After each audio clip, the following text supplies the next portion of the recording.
జీవితాంతం పరమాచార్య స్వామి అమలు చేసినటువంటి విధానం.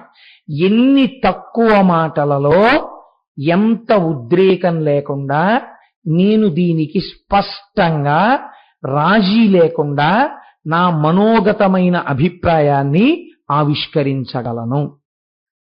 ముందు నవ్వుతారు, ఆ తర్వాత చాలా సూక్ష్మంగా మాట్లాడతారు. తక్కువ మాటలు మాత్రమే వాడతారు, వాడి జవాబు చెప్తారు అంతే. మీకు అది ఒక ఉపనిషత్. చాలా కష్టం అండి, జీవితంలో అది రాదు. మనం లొల్లి మాటలు ఎన్నో చెప్పలేం లేచిన దగ్గర నుంచి, అలా మాట్లాడుతూనే ఉంటాం. ఇది ఒక ప్రమాదకరమైన పోకడ. అసలు మౌనంగా ఉండడం కానీ, ఒక గ్రంథపఠనం చేయడం కానీ, ఒక సద్వస్తువు గురించి వివేచన చేయడం కానీ, ధ్యానం చేయడం కానీ మనకు అలవాటు ఉండదు. మనం అలా మాట్లాడుతూనే ఉంటాం, ఏదో ఒకటి పక్కవాడితో అలా ఏదో మాట్లాడుతూ ఉండాలి.